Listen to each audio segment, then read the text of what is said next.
ladies and gentlemen. This is Ben Wilson with Blues Traveler, and you're listening to Rock On Radio.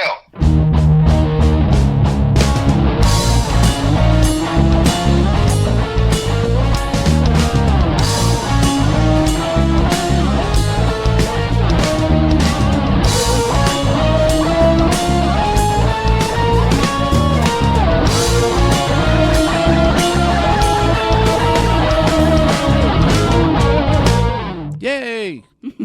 Excellent. It's always a good sign when your guest is enjoying the theme song. That's right. So we like that. That's right. We have a very good show happening tonight, so we will quickly and with alacrity run through our sponsors. Wasn't there like a guy that did all that kind of, it was a commercial that he was like... Yeah, the FedEx at the end of the FedEx. We're not responsible. Yeah, that guy, the fast talker. So ready, set, go. Go. Done. Oh, wow. Nice. Whoa. See? That's right. But I'm sure O'Connor's American Bar and Grill would much rather hear me mention their name. Very true. They're located on Route 537, also known as Monmouth Road in Mount Holly, New Jersey, and they are the official caterers of Rock On Radio. Lillipie's of Princeton. They are inside the Princeton Shopping Center at 301 North Harrison Street in Princeton, New Jersey. Jen, who I have asked for her music schedule twice now and has yet to respond to me, which has one more time, and I'm officially done. Are you sure? I will no longer succumb to her marriage proposals. I'm just saying. Uh-huh. I will begin to play hard to get after that. Isn't there like a delusional component to all of that? Your delusion? Yes. Yes, okay. Yeah, I've been called that before. Yes, I'm sure I you have. Anyway, no, Jen, Lillipie's of Princeton, they make great desserts. They have breakfast sandwiches, fantastic sourdough bread. Mm-hmm. And we love Jen. And her husband to death. True. Phoenix Art Supply. And framing. Located on Route 611 Southeastern Road in Doylestown, Pennsylvania. For more than 40 years, they've been selling quality art supplies and providing fantastic framing to those of us here in the Delaware Valley. Phoenix Art Supplies and Framing. Sinister Footwear. SinisterFW.com. Go there. Check out the incredibly crazy, wild, zany socks from every genre in the world that Tina has up on her site. Use the promo code DCR Socks at checkout. You'll get 10% off your order. The Jersey Shore Jazz and Blues Foundation. Go to jsjbf.org and see what they have going on, like the show the other night with Big A, which we will have a much better report on next week. But it's fantastic. JSJBF.org. NewJerseyStage.com. Gary runs the finest arts and entertainment site in the Garden State. Yes, he does. Focuses on every form of arts that can be covered all over New Jersey and beyond its borders. Gary lets me get away with writing. Matter of fact, my article this past week was an interview I did with Jock Bartley of Firefall. Okay. Because they just put out a second. It's amazing how, as a musician, you want to make it with your original work. Right? That's the goal, to sell your originals. And then you make it, and then you start doing cover albums of cover tunes. Kind of like comes full circle. Well, Firefall just put out a second album called, the first one was Friends and Family. This one is Friends and Family 2. And it's covers of all the people that have either been, because Firefall was made up of people from the Burrito Brothers and from, not Buffalo Springfield. Dusty I'm drawing a blank here. No. But they work with Richie Furay and Cactus Moser and all these other. So they and bands that they've opened for over the years that they've become friendly with. So their first album had tunes by heart, And like this one has some Stephen Stills stuff and some Fleetwood Mac stuff, and it's really actually the album's pretty good, I must say. But it's really interesting how that whole concept comes around. So if you go to NewJerseyStage.com, you can see my column Rock On This Week's Soundbites with my interview with Jock Bartley. Nice. Asbury Park Vibes. Go to AsburyParkVibes.com, especially if you are a band, solo artist, maybe a realtor looking for some headshots. They have 15 staff photographers. They have a great podcast, which recently they had Burton Cummings of the Guess Who actually in studio on. Very fun. And why is he not in the Rock and Roll Hall of Fame? Me? Well, why aren't you there? Yeah, I don't know. Are you there? You might even be there. I don't know. I think my invite got lost in the mail. Mine too. Next year. But and they have 15 staff photographers. They write bios for band sites and press releases for various things, as well as they do some small shows because they can hold around 25 to 30 people, and they do some small acoustic shows. So AsburyParkVibes.com. Tyndall Road Brewery. If you go to Tyndall Road Brewery, which is located on 102 Farnsworth Avenue in Bordentown, New Jersey, and ask them for Danny's Pick. Should be up there on the menu, but they also sponsor at Rock On Radio Happy Hour for a bit, and and check them out. They got some really good beers. We love Marcy over at Tyndall Road Brewery. Dee Dee's Lights. She's the official Chandler of Rock On Radio. She makes all of our candles. She is. And did you know we bought more candles and got rid of more candles than Gaslight Anthem? Really? Believe it? Wow. How come I'm not on? I need a tour bus. Can you work on that for us too? Absolutely. We started with a fridge. We got that problem solved. Now I need a tour Just bus. put wheels on that. Oh, We'll put wheels on the Dr. Pepper. Yeah. put wheels There you on go. the Dr. Pepper fridge. That's could. right. Really could. But she does not have a website. It's currently in progress, but you can find her on social media. DD's Lights. DEEDEELIGHTS. I say all this from the 2-track studios of Deco Entertainment. We just threw Bruce out, but we do have Charlie with us this evening. So Charlie is here. Yay. No, actually, Bruce left on his own will. Yes, he and did. volition. He was tired. Right. He could throw us out at any That's time. But he's left us unsupervised. Well, he left me here in charge. Well, okay. So I'm on. Well, You're- no, You I'm are supervised. supervised. Yes, correct. But yeah, many thanks to Bruce and Charlie, who is right here sitting next to me, for allowing us to set up here every week and bring you yet another riveting episode of Rock On Radio. Yes. Correct. And why do I feel like I'm forgetting somebody? Well, we're also heard. Radio Garden State. Yes, our newest affiliate, RadioGardenState.com, where you can hear us every morning at 10 a.m. on Monday. Every Monday morning, 10 a.m., you can hear this show on a replay. Actually, I'm at 10, 10, and 10.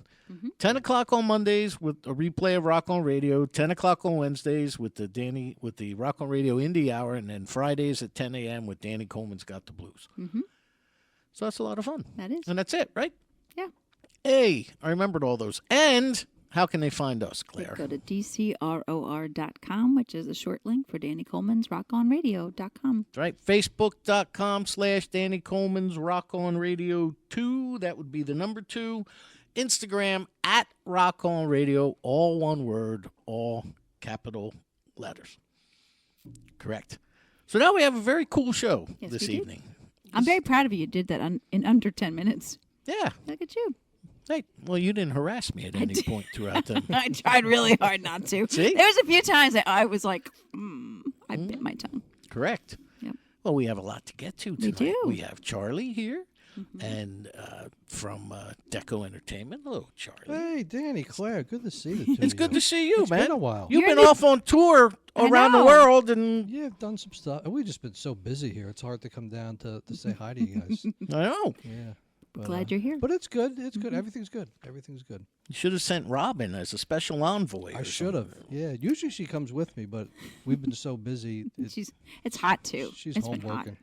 working. Well, and Charlie is here because we have the newest addition to the Deco Entertainment family here. We got Mr. Ron Bumblefoot Thal sitting Yeah. next to me. Yay! Who's got a great new record, Bumblefoot Returns. What, 30 years we've waited for this? well, it's been 10 years since my last full album that I did. And I've done since then, or I should say my last full Bumblefoot album. Right. That's the music name, Bumblefoot. And I've worked with a lot of other bands since, been in a lot of other bands since, where put out plenty of albums with these other bands, Sons of Apollo, Art of Anarchy, Whom Gods Destroy, and producing a lot of bands, some which are also now on Deco Records. That's right. And will be on Deco Records. Yeah, Bruce was telling me what's the name of the band? Which one? That's on Deco Records the- that you oh, just the produced? Doties. Well, there's the Doties. The Doties, yes. Yes, a garage rock 90s inspired, influenced duo, and they're just phenomenal. The singer, guitar player, he has such a wide range and dynamic voice. Like so much just comes out of his throat. It's not just one sound. Like he's just really. That's the only way to describe him is dynamic. And the lyrics are so deep and introspective. And the music is so melodic and goes to places you don't expect, but it works. And the drummer, he plays the entire full drum set with just his right arm while playing keyboards on a bass with his left hand and singing backing vocals. And they are solid. They are so tight and locked in and just have it down. Wow. And when I record their albums, I've recorded 3 of their albums, and it's the old-fashioned way. They're just staring at each other in a room playing together live, and it's the first or second take is the one that's on the album. Wow. And then the same when we do the vocals over that, and first or second take, and they got it down. And it's wonderful working with people that are just true musicians. They're not it's just they're the real deal. They're fantastic, and when they play live, it's something to see. They are for 2 dudes. It's a lot of energy on that stage. Now, where are they from? They're from southern Israel. Oh, wow. Interesting. Yeah. Wow, because I was just down in Ocean City, Maryland, a couple of weeks ago, and there was an '80s band there, and they were a duo, and they had a couple of people, one in the first set, one in the fourth set, that would come up and sing a few songs with them, but 95% of what they did was themselves. It was a drummer who played an electronic drum kit and did 90% of the singing, and a guitar player who played either a Telecaster or a Stratocaster. I couldn't see which, and not only did they play and sing, but they did it to backing tracks. To fill the void. So they not only had to be in time with each other, but they had to be in time with the backing tracks. Yeah. So when you said that, and he was playing, he had a regular electronic drum kit, and then he had one of them little square boxes like David Ross uses. You know what I'm talking about? Claire, the little... Never mind. I wasn't listening to you. Yeah, obviously. It's my engineer. I'm not listening to you. I'm researching. One of them little square drum things, and it's like it's a drum machine, but it's got little circles on it that are like targets, and there's like thousands of possibilities which you can make each one of them sound like. Yeah, the technology now is wonderful. There's so much that can be done. So the Doties, they don't use backing tracks. They do it all organically. Wow. But it sounds like 100 backing tracks. Like they are just such a full sound. I don't know how they do it. But And the they're Doties fantastic. is spelled Dodies. Correct. Right? Yes. I found them. So how did you happen upon the Doties? There was the manager of a band that I was working with. that hit me up and said, I'm recording my friend's studio in Texas. They're recording this band. They're doing a demo, and I think you should work with them. Texas? Who? What? Okay. Can I hear them? And I heard some stuff, and I said, they don't need me. They got it down. They know what they're doing. They have their direction, their sound, everything. They really don't need me. He's like, trust me. You can add to this. So I went out and we did a 3-song demo at this beautiful studio in Texas, Orb Studios. And they were fantastic, and we really saw eye to eye on a lot of things, and they wanted to do a whole album. And they wanted me to work with them and get the sounds and just make it happen. And yeah, I found my place in it all to help them do what they're looking to do and just make sure that what people hear is the best of them. And for that first album, what I did is, there's not a big recording budget or anything like that. This was their first album, funding it themselves. So what I did is I flew down to them and just stayed in the guest room for 2 weeks and spent the first 3 days just going through all the songs and all the parts and the arrangements and all the ideas, making sure everything was ready to go, ready for recording. And we went over everything from like publishing and online stuff, just making sure that everything said the Doty's Band, not like, well, if you go to X, it's going to be the Doty's Band, and if you go to Facebook, it's We Are the Dotys. If you go to, just keep it one thing so that people only have to remember that, and wherever they go on the internet, that's where they'll find the band. So set up their website and everything for copywriting and just got all the ducks in a row and everything ready to go. Then we hit a local studio and recorded all the loud stuff, the drums, the guitars, and everything. And after 3 days, we went back to the drummer's house and recorded the rest in his bedroom. I brought a microphone, and he brought a nice vocal mic, and we had Cubase set up on the computer there, and recorded everything else right there. So all the vocals we did there, any tambourines and shakers and weird sounds like kicking an amplifier and making the the reverb spring shake and all that stuff. And then when everything was done, I took it back with me and started mixing, and then I would send it to them, and they would work on it too. For that first album, they would say, oh, we have ideas for this reverb and that reverb. And so they would do that. It was like, make it sound how you want it to sound. And then they would send it back to me, and then I would do more to it. And we just worked together as a collaboration, put out that first album, and fantastic album. And then we did another one. At that point, it was during the pandemic. The first album we recorded in 2019. The second album was 2021 we recorded it, and from where they were to where I was in New Jersey, I have a studio in the north end of Princeton. Speaking of, you have some wonderful sponsors. It's a real good You like it? support. Yeah. You familiar with Little Pies? Oh, Right in the Princeton Shopping Center. Yeah, it's like I'm listening. It's like, wait, I know that. Good stuff. Yeah. Oh, yeah. Very cool. So,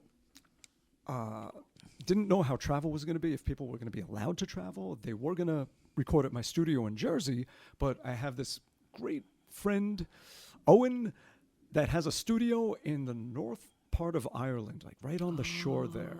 And it's so serene and quiet. And he has this great studio there. And I would do music camps there. I would set up Bumblefoot music camps. And people would come from all over Europe and the U.S. And we would spend like a good 4 or 5 days just sightseeing and making music and recording, doing all kinds of things. And doing a gig, we would always find like a nice local charity and we would do a gig together in support of it. Just wonderful experience out there. And so I thought it would be a great middle place where we could meet. So we recorded the second album in Ireland. So they flew up to Ireland, I flew over, and we all stayed there and spent a good couple of weeks making it happen, and then I would mix it back at my place.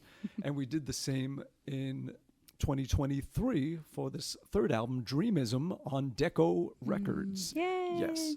So we started recording out there in Ireland, the same place, and then mixed it and got it all good to go. And Now the fine folks at Deco are making it available to the masses of ears for everyone to listen to and enjoy.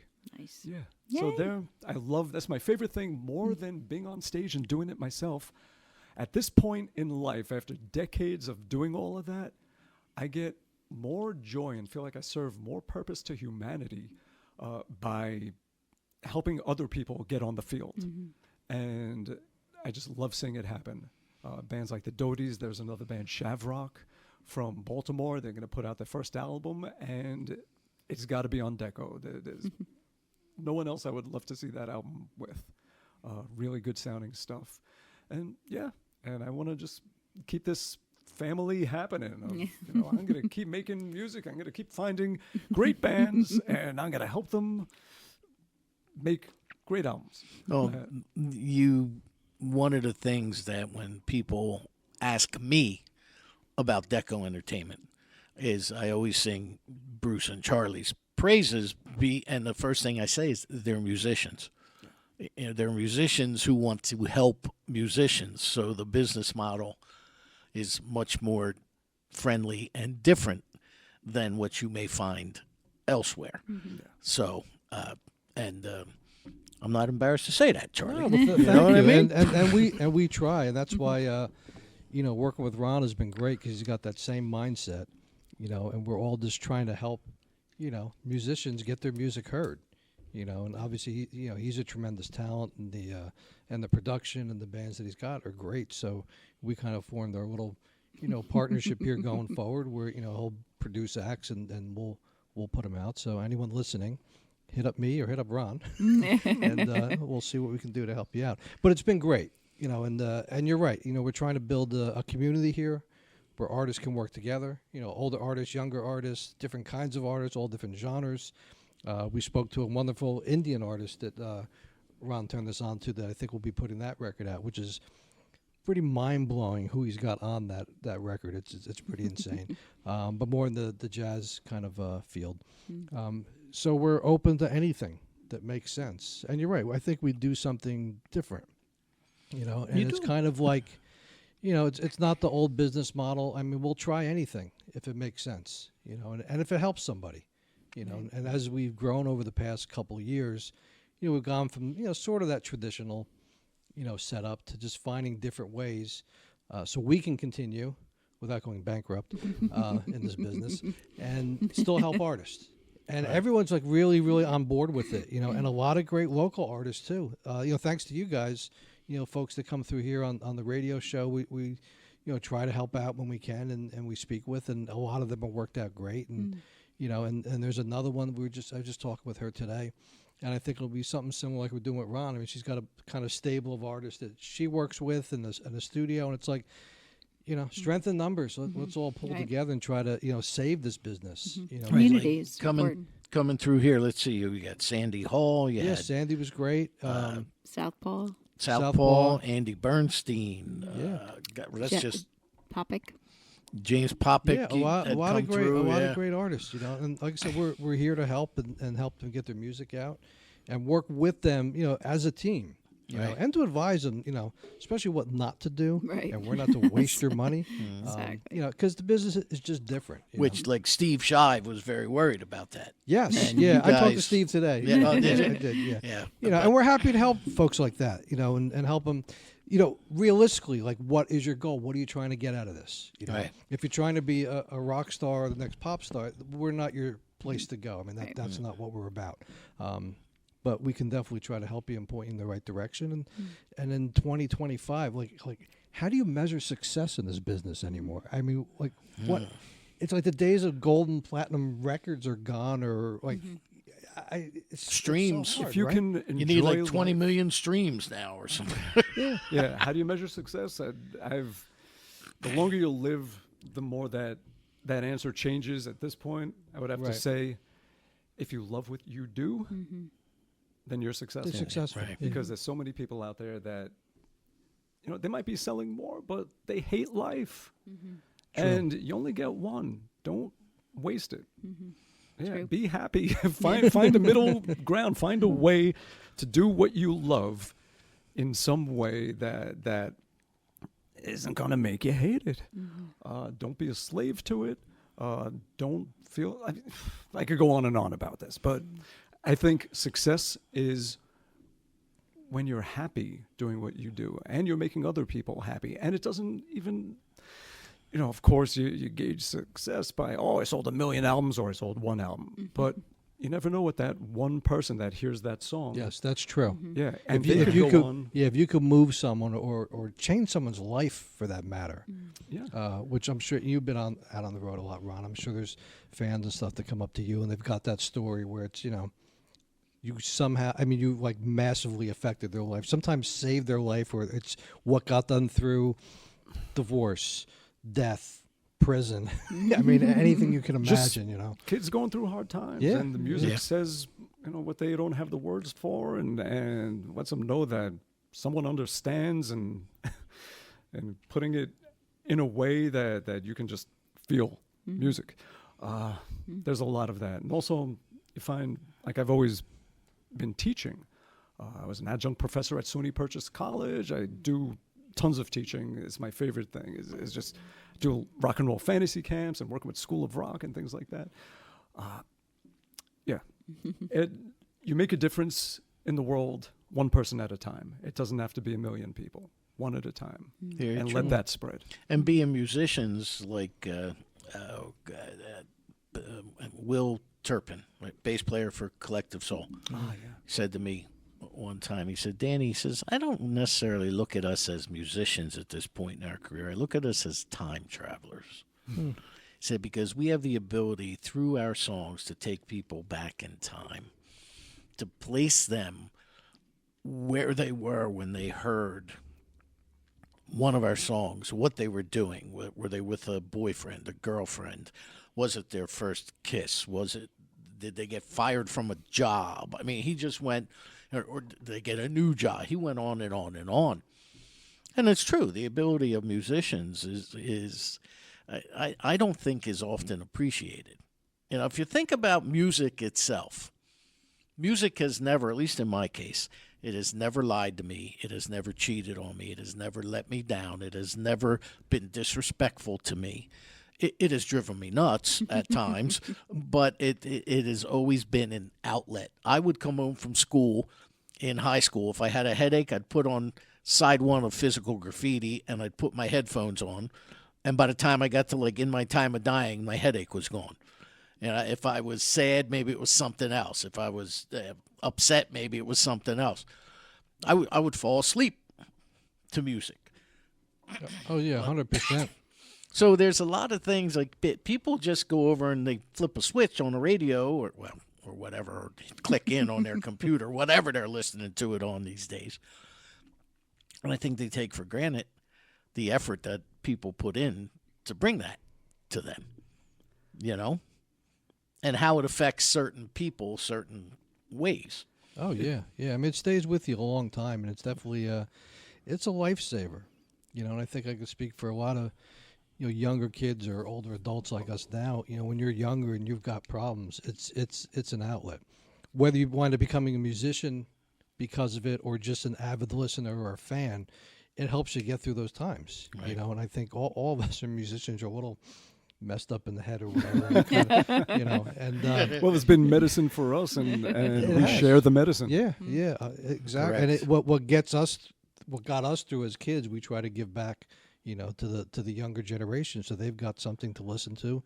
And sometimes it's their voice because they can't say it themselves, or they can't formulate in their head what they're feeling or thinking, but that song does it for them. Yeah.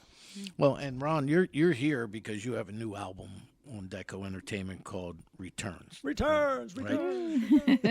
Yes. Now, before we get into that a little bit, the reason why I started this show goes back to something that happened to me when I was 16. When I was 16, I was at a church carnival, and I heard my band on the radio for the first time ever.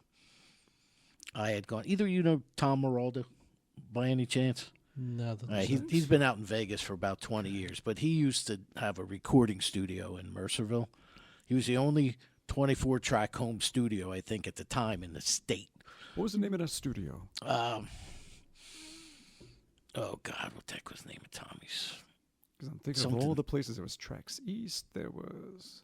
It Thinking of all the 24-track places. was in Mercerville. It was his name was Tom Maralda, and he at the first time we ever went down there to check it out, there was Gary Talent and I think Tico Torres were there together for some reason. Nice. But we were like starstruck as 15-year-old kids or whatever it was. And then when I was 16, I heard my song on the radio for the first time. We had to drop a cassette off to WPST in Princeton, and to be part of an Unsigned Heroes contest, basically a battle of the bands. They played your music, people called in. So anyway, and I remember going numb from head to toe. Head to toe. That was a church carnival. What was your reaction when you heard your music on the radio for the first time, and now you've led up to this point in your career? Well, interestingly, my stuff is rarely on the radio unless we're doing something like this, and you're kind enough to torture people with my songs. But usually it ends up on TV. So it's been, for a good 25 years, tons of TV shows and video games and things like that. So it's the same kind of thing where I'll be watching TV, suddenly I'll hear my music, and it's like seeing a ghost. Like it's like you go pale. You're like, what's going on? What planet am I on? What's happening here? And yeah, it's like the heart pounds, and it's like, wait a minute. Wow. Who can I brag about this to? So feeling. it's still a great feeling for you then, all these years later. Now, I don't get as worked up about it. Now it's more of just like a surprise. I was like, oh, wow. Didn't expect that. Yeah. And the music has been in very unexpected places. Yeah. Oprah Winfrey. Really? WWE Raw. Yeah, a lot of different things. I remember watching Smallville and heard one of my songs on the radio in the scene that was on the TV in that show, like things like that. And it still happens now every once in a while. A friend of mine in Finland sent me, like, he took a little video of his TV. An album, one of my first albums that I put out myself, like when I started my own record label way back in 97, 98, it was the guitar solo of the bonus track that was in like 1716 time signature, like this crazy, ridiculous thing in a McDonald's commercial in Finland. Wow. Like you never know when something is gonna do something. So, yeah, so my music has been in McDonald's commercials, and not the pretty normal stuff that you would expect from McDonald's, but something that only a very strange individual would want to listen to. And it's amazing that he knew it was yours. Yeah, and he sent it to me. He's like, dude, check this out. I was like, what? And again, it's like, what planet is this? Like, this does not make sense. But yeah, it's been on a lot of things. I remember hearing it on So You Think You Could Dance in like a little 5-second spot. Conan O'Brien. Yeah, all kinds of things. Wow. Yeah. Really? That's Yeah. cool. So for me, I knew my music was not the typical kind of, like, it wasn't the format anywhere. There was no format for my music. It's just, it's weird guitar playing, sometimes punky, sometimes progressive, sometimes more like pop rock, all mixed together at once. And we'll suddenly break into like reggae with death vocals and then go back to something that sounds like Tom Jones. And That's not unusual. no pun intended. Here's you out of here. So radio would have been really trying to force a square peg into that hole. But perfect for TV because it was very theatrical and strange. And so that's the route I went, where I found a home for my music. So a lot of guitar players, people just into quirky kind of stuff. And I'm probably making it sound a lot stranger than it actually is. But Well, I love the fact that you say Chopin was also part of, like, when you look at your yeah. influences. Oh, absolutely. You know, all the different eclectic influences you had. Yes, my first CD, like having music on a CD, it was Shrapnel Records, their guitar label. They were doing this compilation called Ominous Guitars from the Unknown. And they had me do a song on there. That was 1991 or 92. And I did a Chopin piece, and I did it on guitar and just totally, butchered it with, dirty guitar sounds and everything, and then just took it off onto its own strange tangents and everything. And so that was the first thing that I put out legitimately. Yeah, I would say the first real moment of legitimacy was 1989. I was 19 years old, and I got a write-up in Guitar Player magazine, which is a national magazine. And it was a feature called Spotlight Column, where they have unknown guitar players, unsigned guitar players, and got a nice write-up, and that was the start of anything. That moment actually ties into this new album. But I talk too much, so please let me stop and No, it's what you're here for. Yeah, it's what you're here for. We got 2 hours. That's right. 2 hours. Actually, we Yes. got about an hour and a half. Okay. Left now. Okay, so Now. then when Or I less. was 5, and my mom made me... Well, we'll that's- get there. That's what I want to know. I want to All right, hear we that can- story.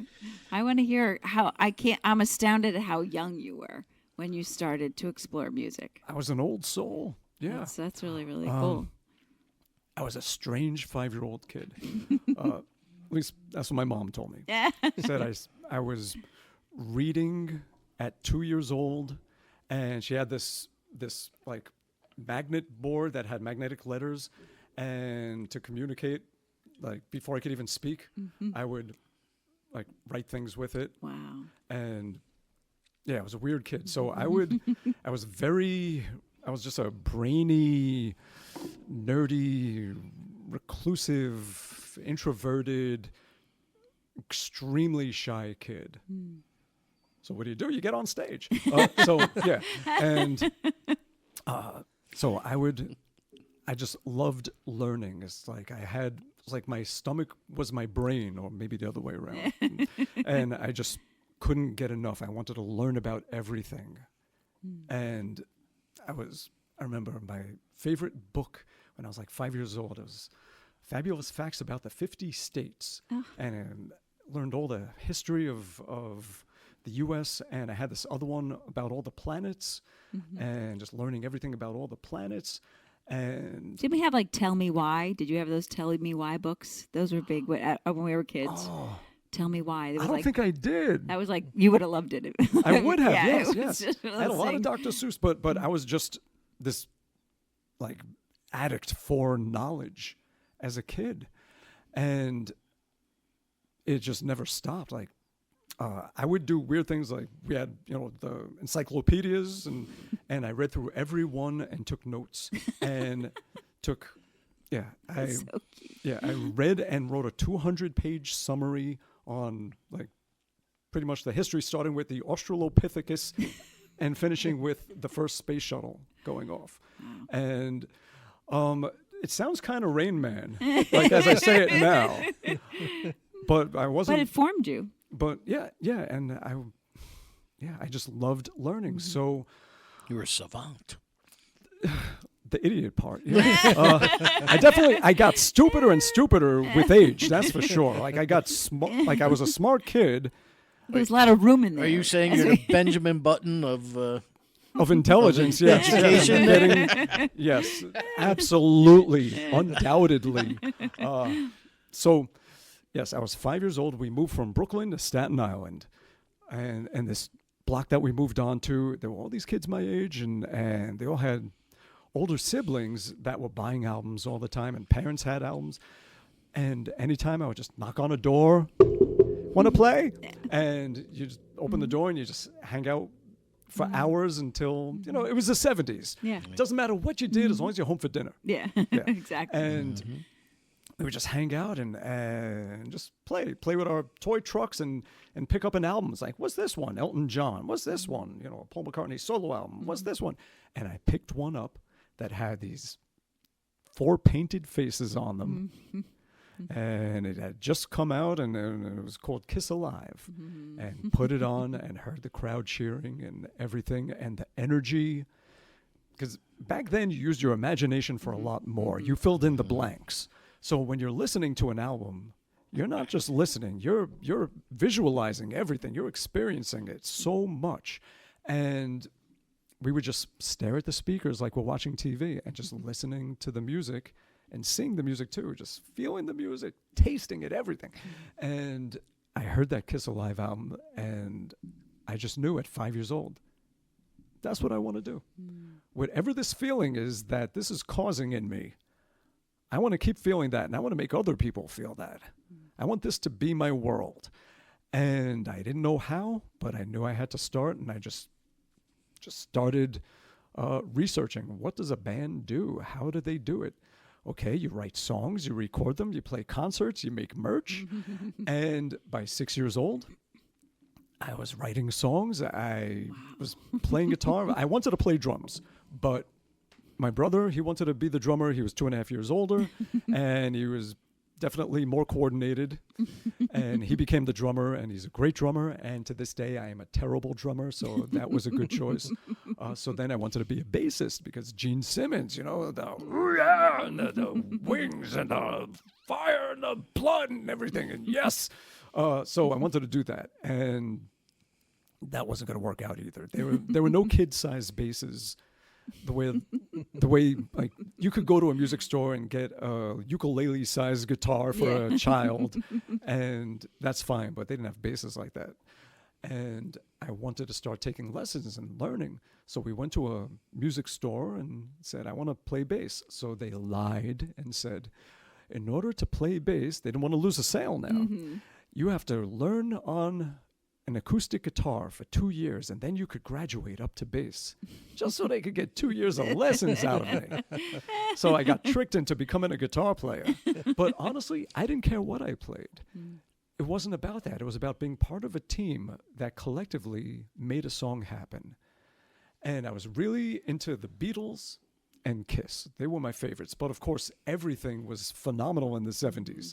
So every week there was a new incredible Who album and Yes album and Pink Floyd album and Zeppelin album and everything. There was just nothing and but record great stores music to check them out in. Yes.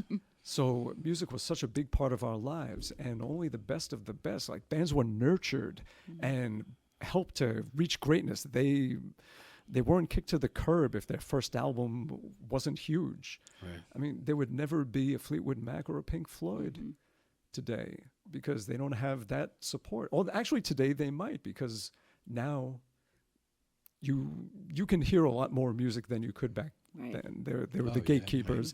But really in the 70s, music was nurtured and allowed to become great and helped to become great. So there was nothing but. Every style of music, every kind of music was great, whether it was the funk or the punk or the blues or the rock or even the disco. The child in me would be destroyed to hear me say that, because it was rock versus disco. It's true. But if you listen back to that stuff, it was phenomenal, between the fusion music that was happening to a good groove and classical instrumentation and the arrangement of everything and just the incredible writing and singing and everything. It was really just taking a lot of great stuff and bringing it all together. And now I can appreciate it. At 10, no. Now, yes. But now, producer Claire tells me that you also had a little bit of a affliction for Motown, that you enjoyed Motown. Oh, yeah, of course. Affection, not affliction. Well, You're afflicted with I mean, Motown. Sorry about that. I like it so much you can call it an affliction. So, yeah. Over the years, definitely, as I learned more about different types of music. So just to jump back, 6 years old, writing songs about the only things I know about, like the planets and things like that. So my first song was called Jupiter is Nice, and I ripped off Fox on the Run from Sweet. From Sweet. So, yeah, I completely ripped it off because I couldn't make my own melodies yet because I didn't have the musical vocabulary. I didn't hear enough things yet that I can piece it all together and make something of my own. So that's what I did. So I was just ripping Jupiter off. is nice. Oh, yeah, it was a better song than stuff I write now. Yeah, it started with the chorus. It got right to it the same way like the Beatles, She Loves You. Yeah, I got right to it. You know, Jupiter is nice. Take my advice. I skate on the ice. Jupiter is nice. It kicked right in with the hook. And then it goes to the verse, you know, many clouds of gases. And what's scary is that I remember songs I wrote when I was 6, but I can't remember the songs on my own album. I can play them. Yeah, and I talked about the colorful clouds and everything, and then went back to the chorus. And yeah, I wrote good songs about planets when I was 6. And I figured out how to multi-track and record them. I would take a cassette recorder, put it in the corner of the room. We'd have our little guitars and be just, you know, a foot away. My brother had his Bugs Bunny drum set that he got at Sears. It had I remember it had Bugs Bunny holding a carrot like it was a cigar and saying like, you know, what's up, Doc? And that was on the kick drum on the head. And so he'd be like 10 feet back, so he wasn't drowning us out and everything. And we would record the music. Then we would play it back and have a second cassette recorder just like 2 inches away that we would record the music onto that we just recorded. So cassette player number 1 is playing, cassette number 2 player is recording, and we would sing. We put our faces next to it and sing. So we would overdub our vocals with the recorded music onto recorder number 2.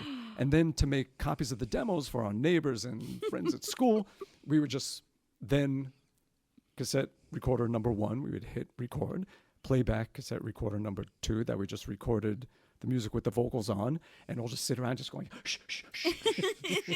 Like little kids, like this was the big thing, like we had to be like this is the most important thing in the world to be quiet right now. And that's how we would make copies of everything. Do you have some of those copies? I do.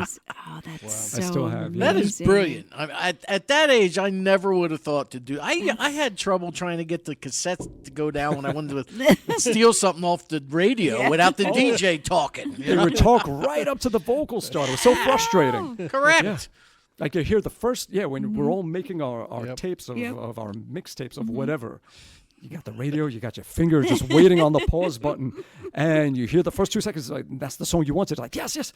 And then he's talking. Now we have blah, blah, blah, blah, blah. It's like, shut up. You're killing the intro. Exactly. Or they talk over the end as it's They fading always out. do that. Yeah, they fade it too soon. It's like, I wanted to hear the outro. Yeah, but we, Just so you know, I don't do that here. thank you. Just letting you know. Thank you. Thank you. Letting you know. Well, which brings us to why you are here. That's right. Because you have this new album out called Bumblefoot returns.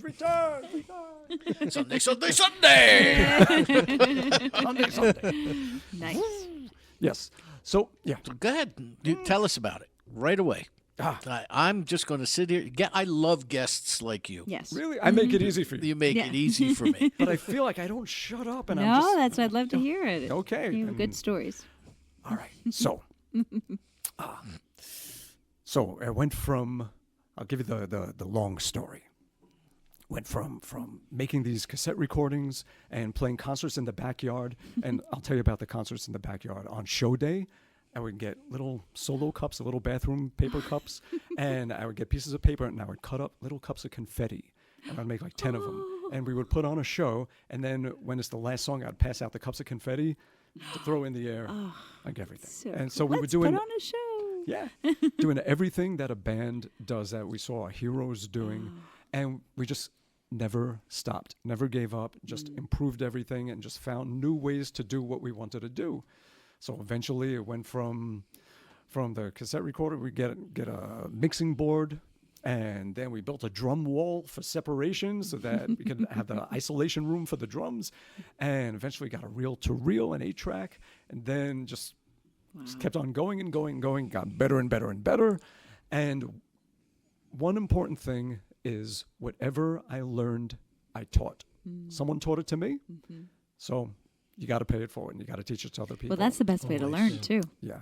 So after 7 years of guitar lessons and studying all the academics, the music theory, getting into jazz, into classical, everything, then I started teaching. I was in high school at that point. I was like 13 years old. I already had a head start with learning all that stuff. So everyone that was just starting on guitar, so I would give them guitar lessons and started with that. And that built up and continued all the way. And then I had that branch of the tree of just, a life of, the education realm of music. And then all the studio stuff, then all my friends started having bands of their own in high school and everything. It's like, will you record us? Yeah, of course. So we start recording them, and you get into engineering. Then they start asking advice, saying, what would you do here? Why don't you put a harmony there? Now you're getting into producing, collaborating. Hey, would you lay down a guest solo? Would you lay down some vocals on this? Sure. Now you're becoming a session musician. Hey, when we do it live, will you come join us? Sure. Now you're getting into that whole area of everything. And it bleeds into live performing and all of that. So everything is like this tree where the branches all sort of feed each other, and it just keeps growing and growing and growing. And it's all interconnected. Completely. If you had missed any one of them steps, it may have affected the way things turned out. Absolutely. I often say that, like, here, my mother, God bless her, says to me all the time, why don't you quit doing that radio show? You're always so busy. All right, Mom, if I quit the radio show, I said, the radio show led to me becoming an active musician again, picking up gigs here and there. It also led to me getting to write for the Trentonian, to do their music column for multiple years. It's also led now to a podcast and to 3 other radio shows. So it's emceeing and doing live emceeing events, right? Like the Big A event this past. So if if I give up this, then there's really nothing else. Everything is connected. It's all connected, and it's tough to make people who aren't a musician understand. There's a lot of Or branches. in the arts, why? Yeah. There's a lot of branches to the tree. Usually we would just see the trunk of the tree, but there's a lot of branches that are involved. And usually musicians out there, there's a lot more to them than you realize. Like, you'll see someone that's in a band that plays guitar, but he's probably also a classical composer and like amazing something else. And there's a lot to people out there. Yeah. I mean, and it's funny, I went to Nashville back in September, and I'm there, and one of the guys in the band had just gotten off tour with Jelly Roll or something. Jelly Roll's not on the road, so he's got to have something to do. So now he's playing in some, I think it was the Redneck Riviera or something on Broadway, just to keep money coming in. People don't realize that. They think they see these bands on the road, that everybody's a multi-billionaire, We are rich spiritually. Yeah, That's right. that's it. Which is correct. And that means a lot. It does. Well, it's not all about the money. Why don't we play a cut from the new album? Yeah. Let's get to some music. Let's see what to play. In fact, let's play the song May I Choose? Absolutely. Okay. The song Planetary Lockdown. I was hoping that because it goes with Jupiter. It's a big circle. I remember being a kid and somebody had a song about Jupiter, but it was nowhere near as involved as that was. Like, Jupiter is stupider. Oh, I thought it was bend and stretch, reach for the stars. We used to do that. No. If you're just tuning in, this is Rock On Radio. Our guest is Ron Bumblefoot Thal, and here is a song off his latest album, available on Deco Entertainment, called Bumblefoot Returns. Or is it just Returns? Returns. Returns. There you go. And the song is called Planetary Lockdown.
I promise you I wouldn't talk over you.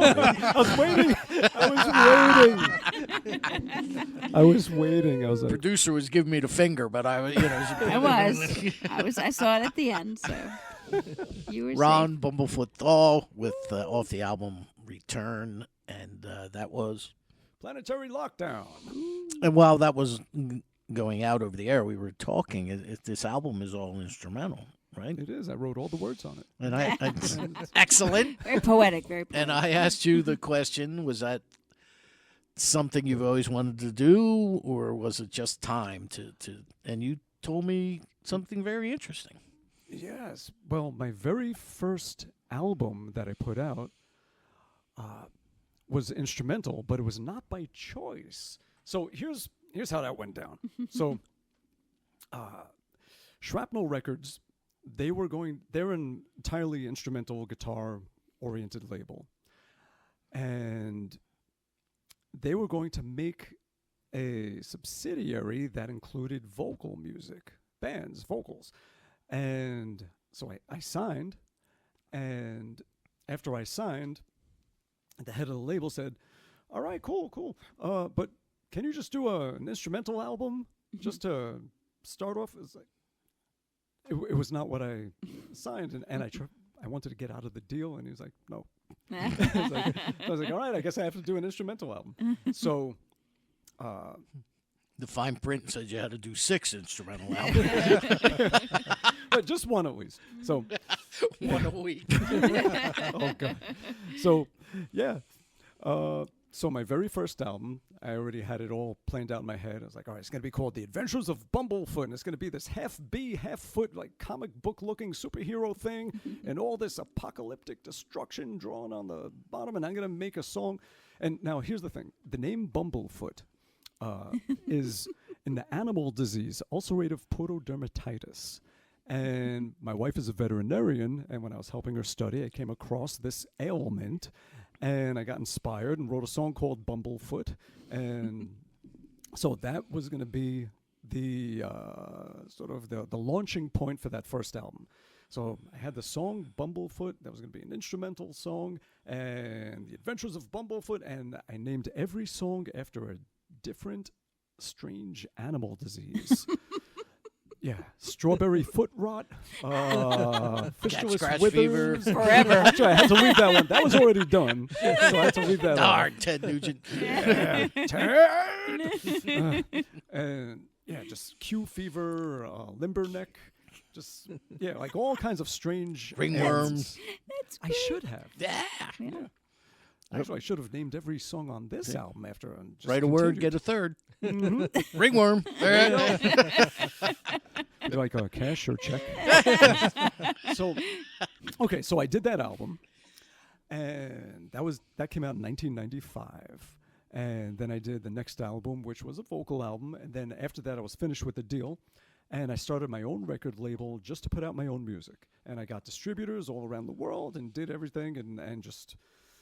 That was it. And I just kept doing that for many years. And then I joined other bands. Like my whole trajectory was just solo artist and producing.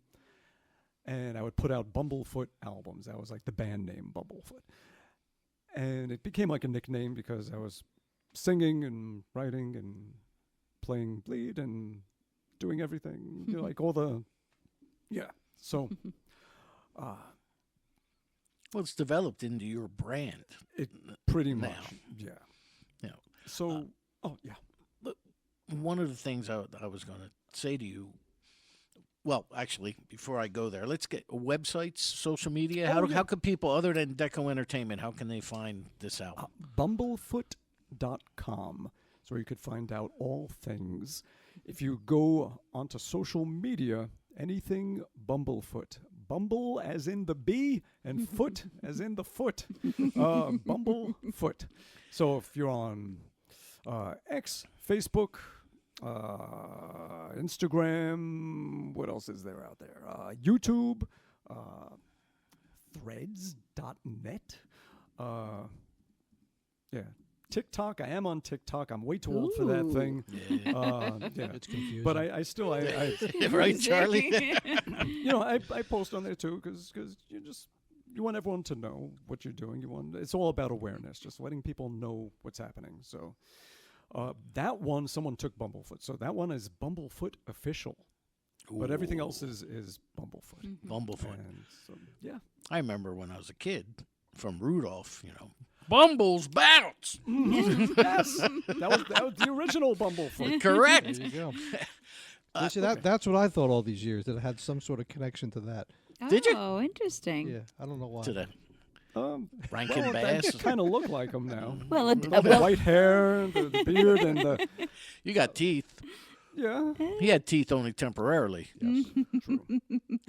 Yes, true. Yeah. As shall I. Correct. well, actually, it's a nicer thought because it's a chicken disease of their feet, right? Yeah, Isn't it? if you had to compare between a big Bumbles shiny bouncing. wart on a chicken's foot or Christmas happy Big kind of cuddly thing. Yeah, I'll take the cuddly. Yeah. Before we get back to the album, and Charlie, I'm sure you'll be able to weigh in on this too.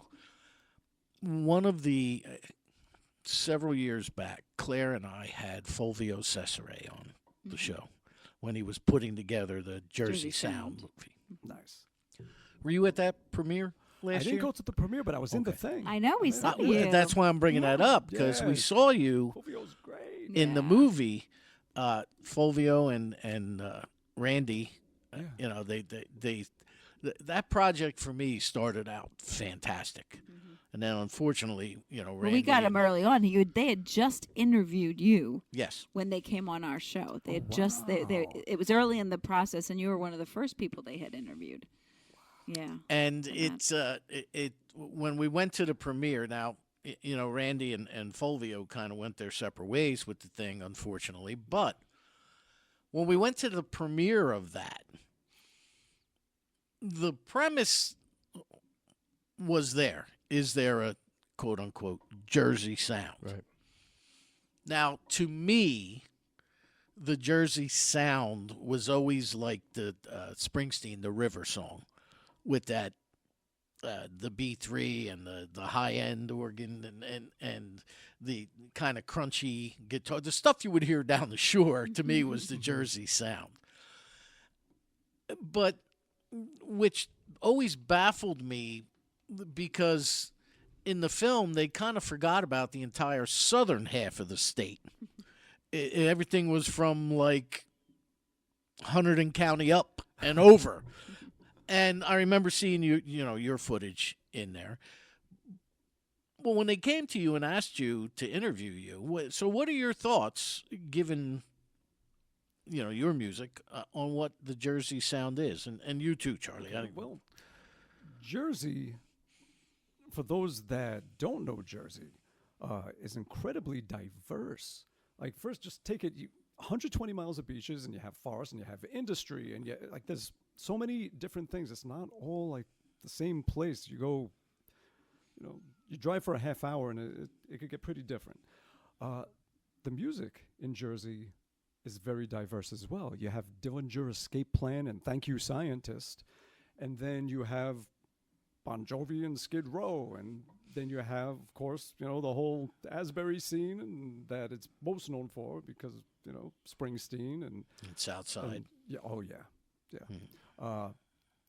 So it might be more known for that sound, but there's a lot more to Jersey. Yeah, there's the heavy side. There's a lot. Yeah, and then just look at like the whole Fugees folks and all of that, and then look at Sinatra and Frankie Valli and all of that. I mean, there's Yeah, I was so gonna say many that. different sounds over a long period of time. So how do you pinpoint the sound? Because it's really had its stamp in every era in some kind of way. Always been different. I just remember as a kid being at the boardwalk and hearing the various sounds coming from various. I'm with you on that, Danny. It is very diverse. Going back to Sinatra, Tony Bennett, and everything else that you mentioned. But my immediate reaction is Asbury Park, Southside Johnny, Bruce Springsteen, that sort of sound. For whatever reason. I don't know. Like you hear Jersey sound, it just, I don't know. I think immediately Jersey Shore, and my brain just goes that way. Although it's so diverse that, what is the Jersey sound? Because it's not, I don't know. It's the same thing that you talk about the California and the Eagles and J.D. Souther and Jackson Brown and that kind of sound that they brought. It's so, but the state itself is so diverse. Besides the music, like you said, you can go from the industrialization and the towns that are close to New York City to where we're at now, where it's a beautiful country, and then you can go to the shore, and then you got we're sandwiched between Philadelphia and New York City, and there's such a different sound. I mean, what about the Philly sound that bled into the southern part of New Jersey? Like you said, they really didn't cover in that at all, and that got completely missed, as if it was only from Asbury Park north, and that's it. Then you go to the Pines even, and you got a bluegrass contingent. And it's like, okay. Yeah. So when, as artists, and again, whoever wants to respond to this, as artists, especially, you have a new album, you have this new record, Return, and when what we just heard doesn't sound like what the movie tried to pinpoint as a Jersey sound, so to speak, and it is diverse. So when you write it and you try to promote it or put it out there, do you ever get any, I don't want to say pushback because that's not the right word, but do you ever get anything like, oh, it's another one from Jersey, okay, No.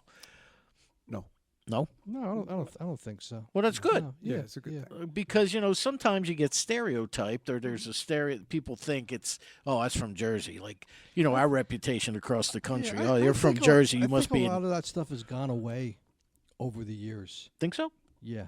The kind of well, I don't know. The Sopranos doesn't help with the stereotypical Jersey, but from a music standpoint, like that, it's only Springsteen and Bon Jovi. I think that's kind of a thing of the past, and to be honest with you, a thing of the past is like even from I was just talking to a family member over the weekend, like from the 2000s to where we're at now, like the past 25 years.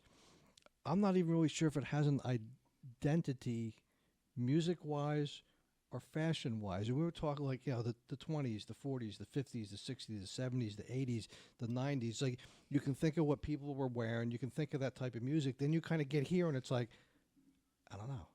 I can't, even fashion-wise.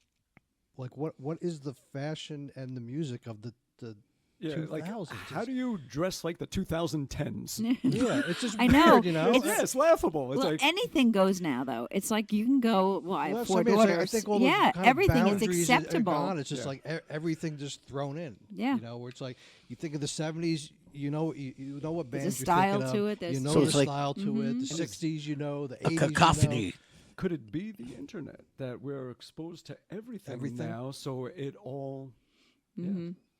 Well, I think That's a too good that, point, that there are also a lot of retro things. Like my kids Mm-hmm. are listening to 80s music, and I'm like, wait a minute, how do you know that song? Or the 50s, and then the styles they go thrifting, and Oh, nice. anything is there. They're coming out with a 90s parachute jacket with the bell bottom pants of the 70s, and you're like, it works for me, huh? Fine. Well, that's actually really eclectic. cool that Yeah. there's that openness. That's a good thing. Yeah. Now, do you find it challenging to sell what you do in an environment like this? No. Find that you can find your audience, and your audience can find you. That's the good thing. I'd say the good side of The internet. social media, Yeah. the internet, and everything. You can reach people. We dreamed about something like this 30 years ago, 40 years ago. When it's like, imagine if you can put out your own music, like quickly, and even record it yourself, and the whole world can hear it immediately, and they can find out about you. They don't have to wait for a write-up in a magazine in their country.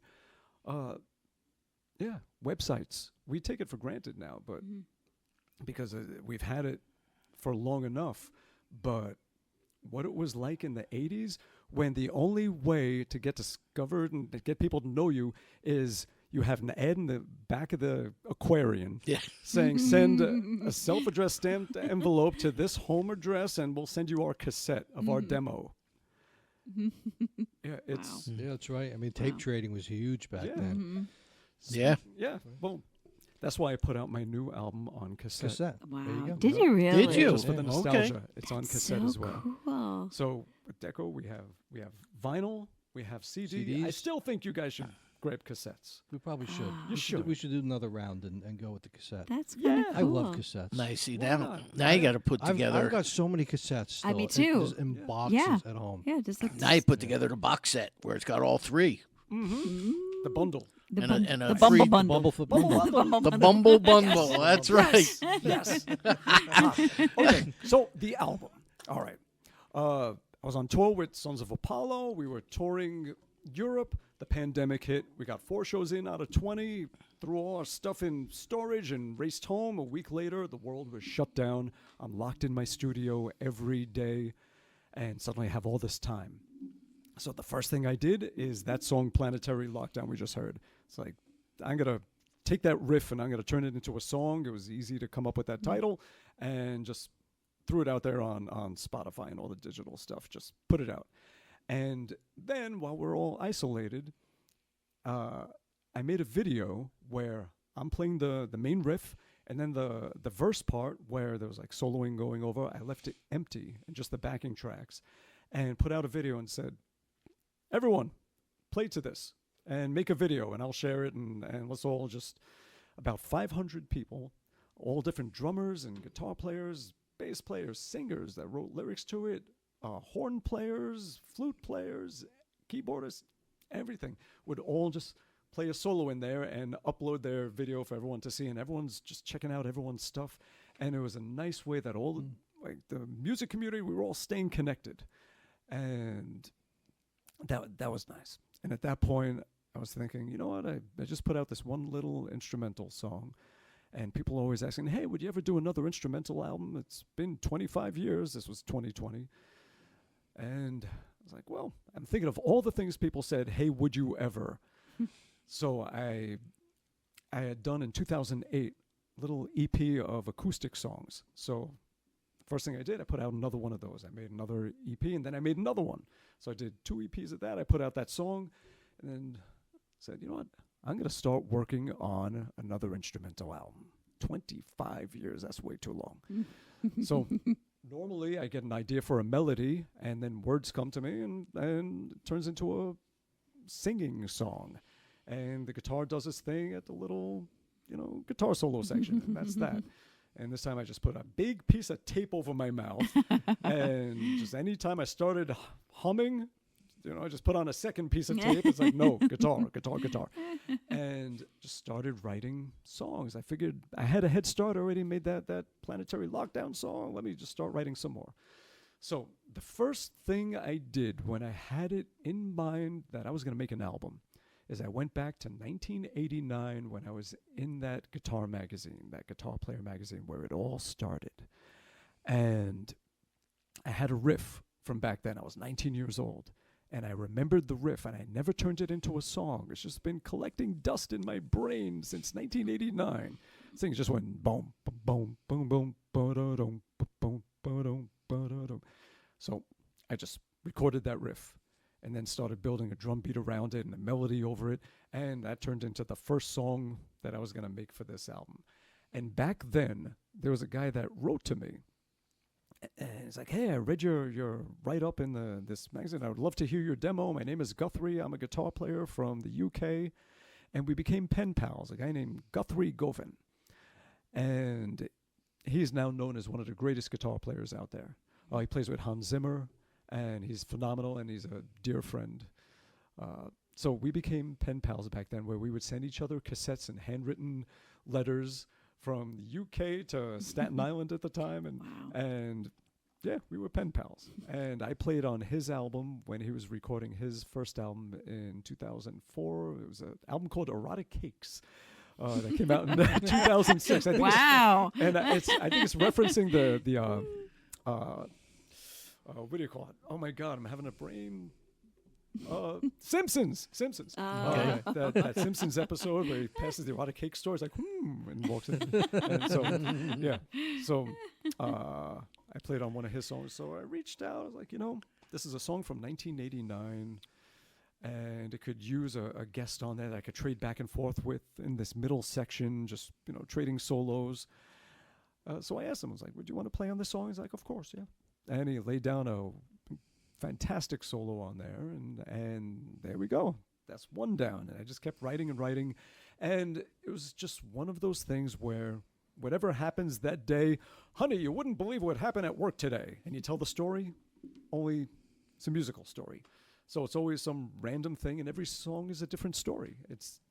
They're all different. Like one time I was sitting at home and I was watching this documentary on all these old blues players, and I just got inspired, and I just grabbed my guitar and just started immediately just playing something that had this kind of rhythm, boom bam, boom ba, boom ba, boom boom, boom ba, and just turned it into this sort of almost like a bluegrassy kind of song called Moonshine Hootenanny. I like that one. And yeah, We have that one? Mm-hmm.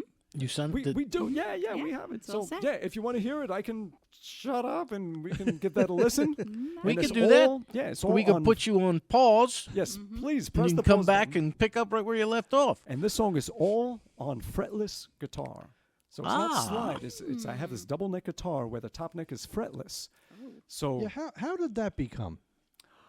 well, Or That what made you was- start playing the fretless guitar, I guess? I always built my own guitars, these monstrosities. It was like the Island of Dr. Moreau version of guitars. It was like things that shouldn't exist in nature. It was, just obliterations. There was blasphemous things of that just were not, they were terrible. I don't know how to build guitars. And I would make these guitars and experiment a lot. Yeah. A lot of weird things.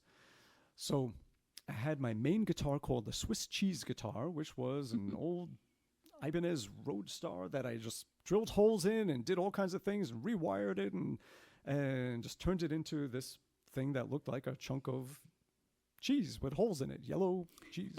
And that was my main guitar that I would record with and tour with and everything for like 13 years. 1997, I was touring, solo tour through France, and this guy shows up with a guitar case and he says, I want you to try my guitar, this company that I'm with called Vigier, Vigier.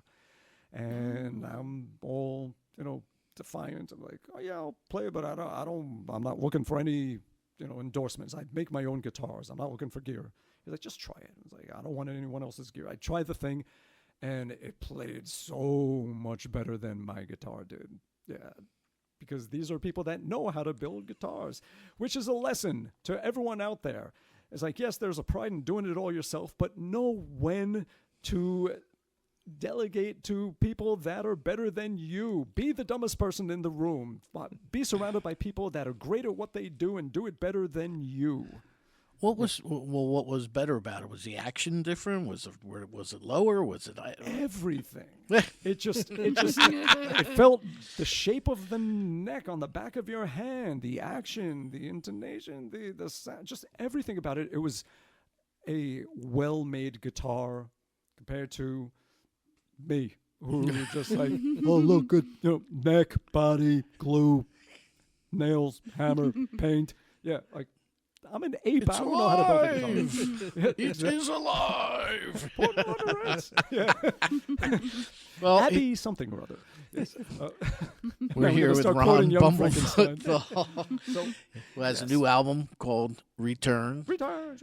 And what is the title of this one? This one is Moonshine Hootenanny, all fretless guitars, and yes. So a short version, Vigier, they actually made fretless guitars with a metal neck on it. So I started playing Vigier guitars, and then we made this double neck that became my signature guitar. That's a fretted and a fretless, and I use that for everything. And now you're going to hear what it sounds like in this song.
That was a hooting, little Andy. lively. I love it. Every song is a That's different great. story. Nice. Very true. Do you find that you write like that all the time, or? I find with, well, yeah, definitely, yeah. And with instrumental music, it's almost like you're scoring an imaginary movie that you're just picturing. You're picturing scenes, and you're writing music to those scenes. It's kind of how it is. Is there any particular band where you were fond of their instrumentals over the? Well, Van Halen, all the little things in between the vocal songs, Spanish Fly, Eruption, the intro to little guitars, things like that. Absolutely. And then as far as just bands that had a lot of instrumental moments, bands like Yes, definitely a lot of the good British prog stuff. Yeah, I was very into that. Jethro Tull. One of the things I always see on social media is they take a poll between would you rather hear Rush, La Via Strangiato, or YYZ? That's kind of like asking which one of your kids you like, prefer over the other. I myself like La Via because of the various time changes and the Looney Tunes reference in there in the middle. Dun dun da da da dun dun dun dun. So, Amazing. but Just Rush, yes. Yeah, you can't say enough good things about Rush. Yeah. very true. I always likened them to a 3-ring circus because you never knew where to look. If you took your eyes off Getty to watch Neil, then he would do something. If you took your eyes off Neil to watch Lifeson, he would. So it's like, but yeah, because I mean, writing. I guess you kind of alluded to it, but with the whole putting tape over your mouth analogy, but it's got to be tough to write just instrumental without wanting to put something more to it. Yeah, Yes? there's definitely the urge. You want to go to your first language and use that.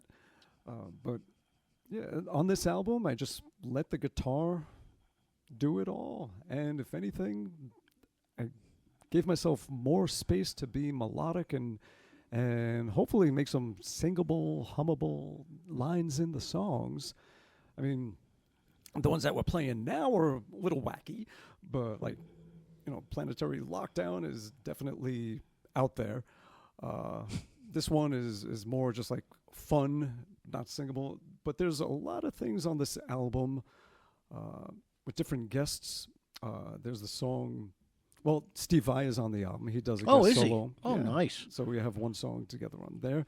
And Brian May is on the album from Queen. I remember reading that. Yeah. So that song is definitely more of a singable type of song. And it's certainly different from the other two. Like every song you'll notice is a bit different from the other. I guess the only continuous thread throughout it is just the guitar and just... Now, do you find it easier as an instrumental to make it that varied in Yeah. songs as opposed to doing a vocal album? I think with a vocal album, you're expected to stay in one particular lane a bit more. Right. And with instrumental music, I think it's a bit more free. Yeah. Because it's music. Kind of like various movements in a symphony. Mm-hmm. They're not all the same, Right. And that type of thing. So how did you happen upon Vi and Brian May? Is that just from years of being on the road, or? You do this long enough and your circle of people, just expands and yeah. So the longer you do this, the more human beings you know in music. Yeah. And you're right. And I often cite the story of I played drums for Zara Phillips, who is now married to Richard Thompson, and they live up in the Montclair area, which has a totally different Jersey type sound up there. But I did gigs with her, and there's a band around that they only play one gig around here a year. They're called the Criers. I don't know if you know Joe Orlando or Bell Yao. Our friend Bobby Boyd plays drums for them. They usually, when they go on the road, they go out either as a solo act or they back up like John Ford Coley or something like Right. that type of deal. They used to do one show a year at the Record Collector in Bordentown. And if Bobby's unavailable, they sometimes use Steve Holly as their drummer. So after a gig, he had a 67 Ludwig kit. I have a 76 Ludwig kit. So we're talking drums. And I said, where are you at? Where are you from in the UK anyway? And he told me, and I can't remember. I said, I'm currently working with a woman who was from Bonnet or Bonaire or something. Bournemouth or That's where she was from in the UK. And he goes, oh, yeah, well, who is it? And I said, Zara Phillips. And he goes, I played all the drum parts on her album that she did with Dara McDaniels. And I was like, are you kidding me? I said, I've been playing your drum parts for the last 4 years, dude. The world gets smaller and smaller. It does. As you get older, your circle expands, but it gets smaller. So when you reached out to these guys, and asked them to be on the record, what was their response? Well, they said yes. So they're on there. Obviously. Obviously, they said yes. Yeah, I mean, the whole thing is there are certain songs that as the song was building itself and I was starting to see what it was becoming, I realized that there are also certain players that just have a certain spirit that the song needed. And I could imitate them. I could try and tap into that and as an influence, but I really wanted to go for the real thing, the original. Like, rather than trying to play something Brian May-ish, the song. Why not just ask Brian May? Right. It would be so much better, and just better for the song. It's like you think of, do you want to give the song its best life? And only these guests on the album could do that. And Jerry Gaskill from King's X, yeah. Jersey dude, yeah. He played the drums on that song as well. Jerry was just at my Rock on Radio happy hour. Okay. Or not my happy hour, the night after. His band Guns for Hire, that this other band, Colossal Street Jam. Their cover act is Guns for Hire, and they were playing the bar that I have my happy hour at the night after my happy hour, and Jerry was there. Oh, nice. Yeah. Nice guy. I got he's to meet him. absolutely wonderful, yeah. So he played, and how many cuts is he on? He's just on that one song, so he's on there with Brian May, and that song Once and Forever. You got that clear? Once We and do. forever. We have that one. So yeah, I Excellent. will stop here. And I yeah. do. Shall we Excellent. listen to that? Yeah, I mean, that's just, and here, now look, there you go. Music makes the world smaller. I just met Jerry last week at a local bar. Right. Everybody is connected. And like, I knew who he was. And when Gene Pott introduced me to him, I was like, oh, nice to meet you, Jerry. But he's sitting, nobody knew who he was at this place. He was just another patron, Hey, I went out to dinner with Al Stewart.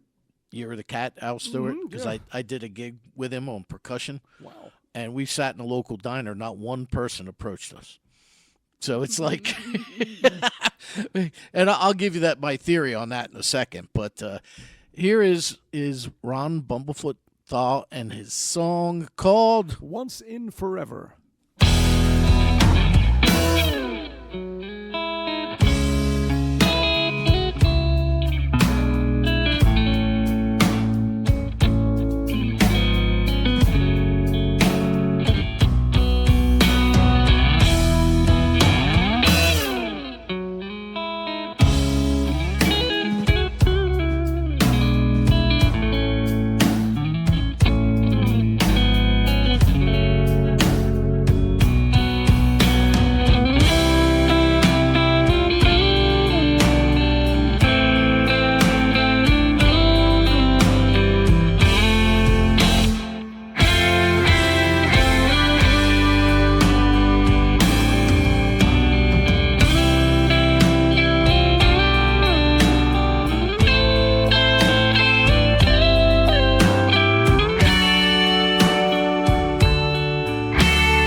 18. Now, see, she turned it down before I did. could That's talk my over fault. it. That's my fault. That's my fault. I was distracted.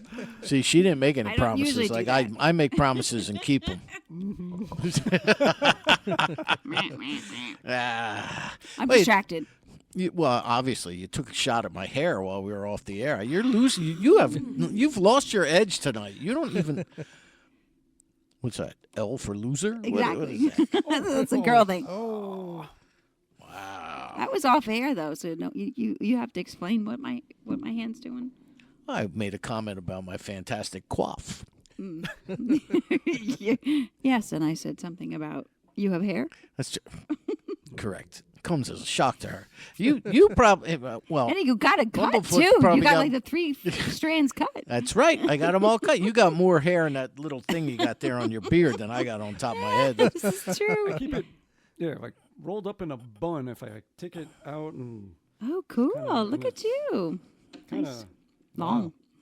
Yeah, look at that. You can braid it. It's I flowing. do. Oh, nice. I like that. That's cool. Do Like you? 2 braids, you'd be like the Viking braids, but beads in it and stuff.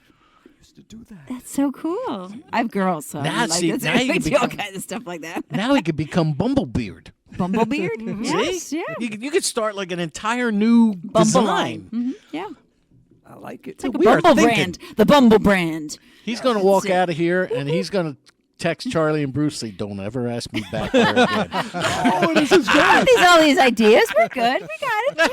Well, I have hot sauce. Yes, I want to talk about Sauce that. business. I love hot sauce. He does. At the beginning, we talked about Radio Garden State. I was at that Hop Sauce Festival Mm-hmm. in Long Beach Island a couple weeks ago. We broadcasted live from 12 to 4, and it was nothing but hot sauces and breweries. And I should have been there with my sauce. Yeah. I blew it. Maybe next year. Next year, I'll let you know.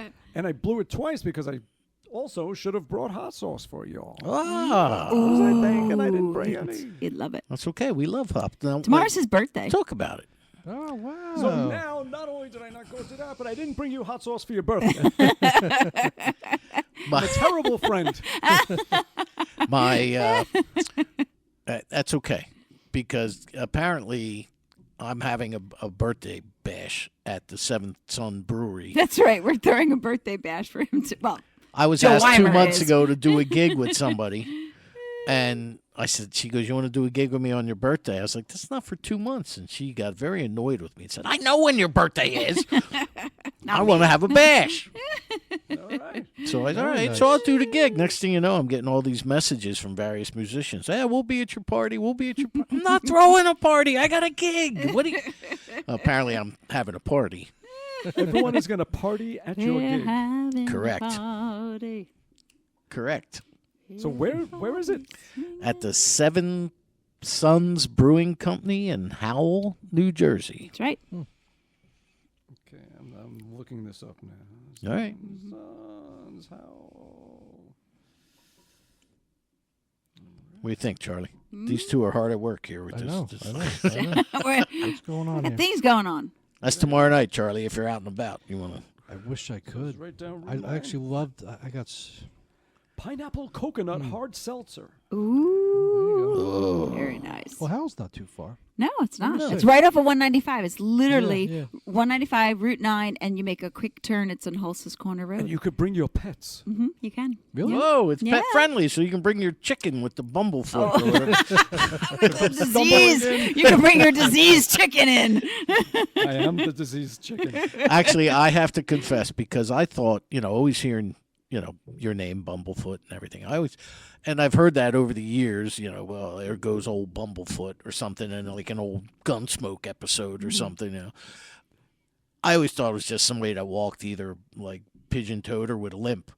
I do walk a little funny. And, I don't know if that's just from age but or just from recent events. I don't know. yeah, it's That I better can't than me. talk I can't about. walk at all. But then when what you told us earlier about how you came up with that is I never knew it was a disease. Well, that the funny affects thing them. is I type in Bumblefoot, and it doesn't come up with you right away. It comes up with all the disease thing, and I'm like, oh, okay. And then I find you, and I was like, oh, okay. And then you were studying with your wife, so that was kind of cool. Probably veterinarians are very annoyed with me if they go on Google. They want to check something about And then Bumblefoot. Like, who is this guy? Get him out of here! I'm trying to find out some vital information on how to Exactly. treat this ailment. And we got some guy with a guitar and a With braided fretless guitar. beard and weird songs. And Well, with your all double neck, you should put like chicken feet at the end. I should. Whoa. Chicken, I need you for ideas. paint it yellow See? and then have little chicken. You get those sock things and put on the end. From Sinister Footwear. Go to sinisterfw.com. You have to make special Bumblefoot socks. That's right. Oh, with chicken feet on At them. the bottom of the sock Yes. is a giant. They just like make like print on there like a picture of a giant wart. Words. So disgustingly. Well, you could get should- those chicken socks. Though they do have chicken feet Do socks. they really? Yes, and then you just you put an Or- appendage on there, like Or you make the Band-Aid. giant bulbous thing, you make that the heel.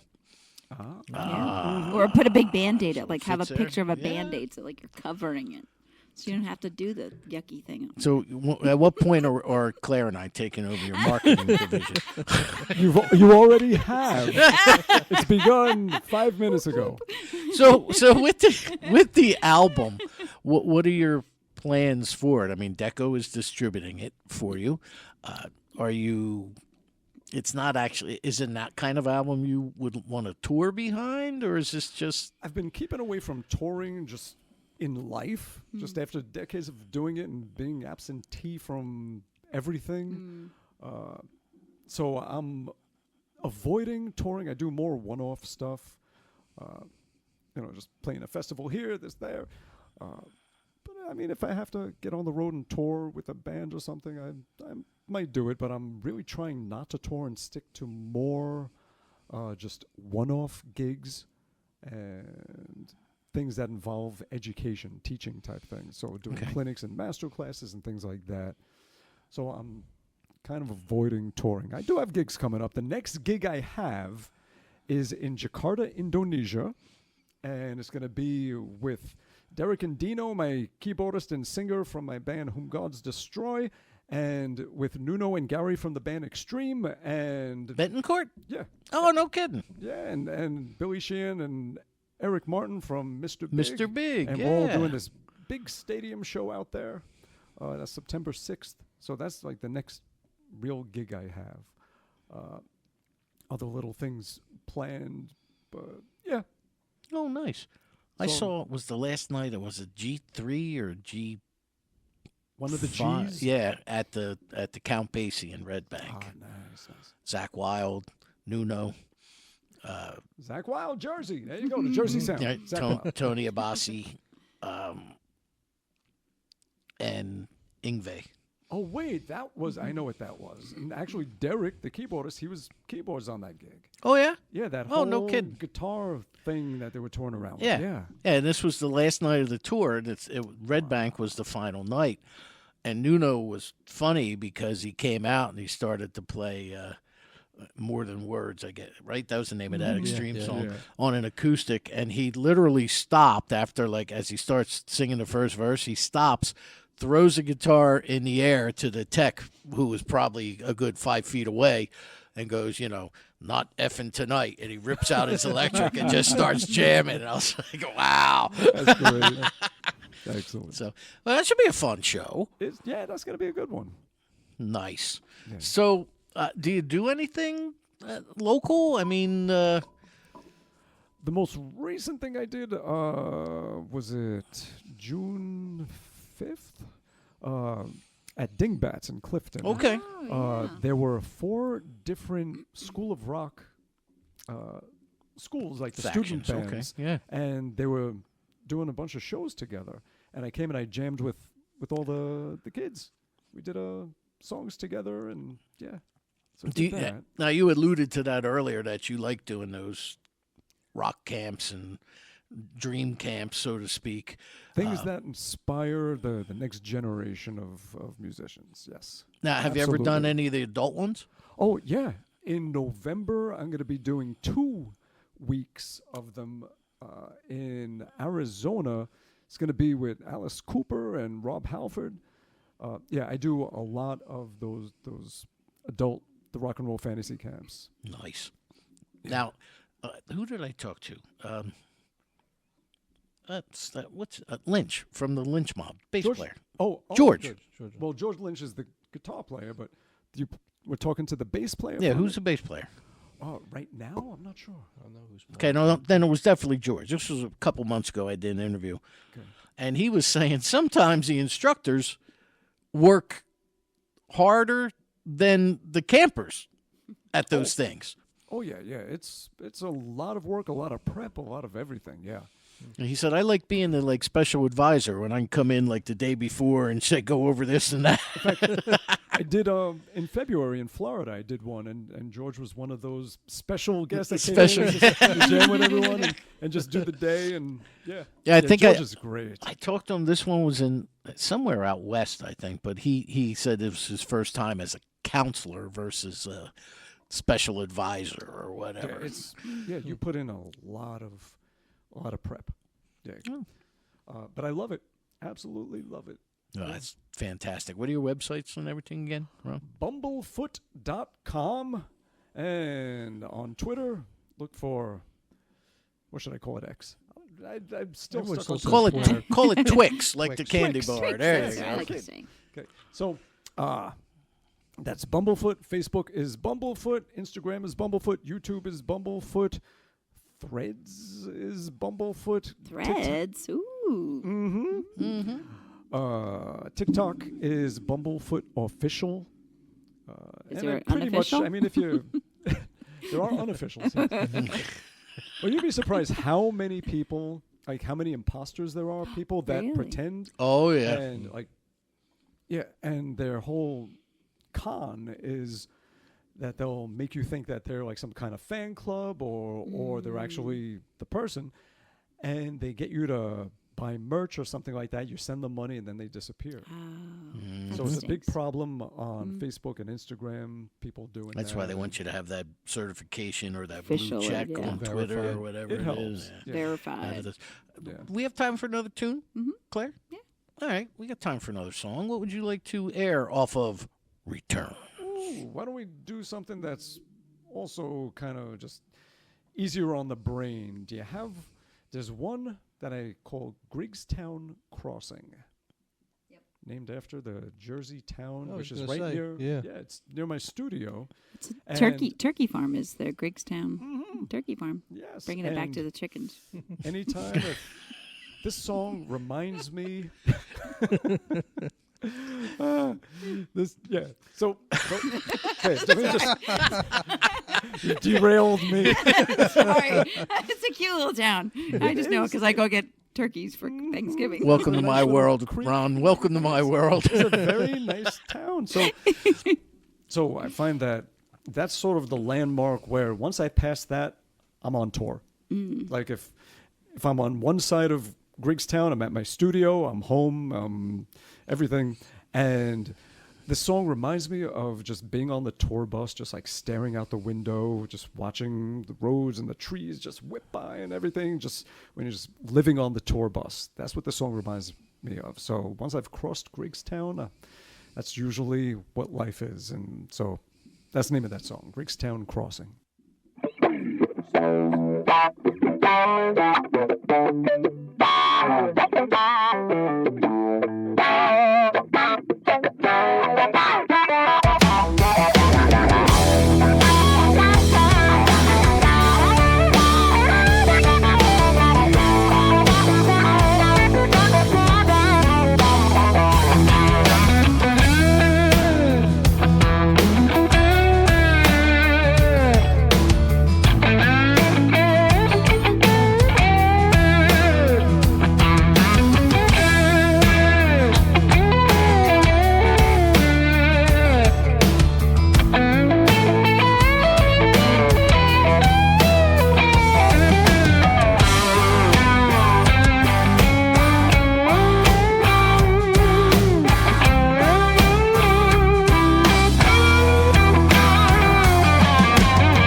kept my promise right till the end that I would not speak over Got the full fade. Bumblefoot's music.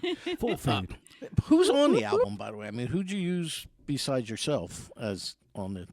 So players. the main drummer is this young kid, Kyle Hughes, who was Richie Kotzen's drummer for a while. Okay. And he played with, remember Graham Bonnet from Rainbow? Oh, and yeah. Yngwie, Alcatraz. Oh wow. Yeah. So this kid, I met him when he was 16 years old. I was playing a gig in Newcastle, UK, and his band was opening. And his band offered, said, hey, we'll learn a bunch of your songs and be your backing band for the show if you want. So I was like, all right. And this kid was phenomenal, this drummer. He was a great showman. He sang backing vocals. He was great to work with. He nailed everything. His parents were wonderful. I was like, you know what? I want this guy to be my drummer from Nice. here on. So from that point on, when I would tour, he's my drummer. He's did all the, other than that one song that Jerry is on, all the crazy drumming on that album is Kyle. Oh, very well. And he's just phenomenal. Yeah. Right now he also has a band with Evan Stanley, Paul Stanley's son. Oh, okay. Wow. Yeah, very cool. Well, it's all connected. Everything is See. connected. Yep, it all Goes back connects. to that Kiss record that you Well, saw when you were Ron, a kid. that's right. All the way back. That's where it Yeah. starts. Yeah, even like you mentioned John Anderson before. Like, you know his band, the Band Geeks, Mm-hmm. that are his band? I've known them since they were 15 years old. Oh, wow. Because Richie Castellano, who used to help me in my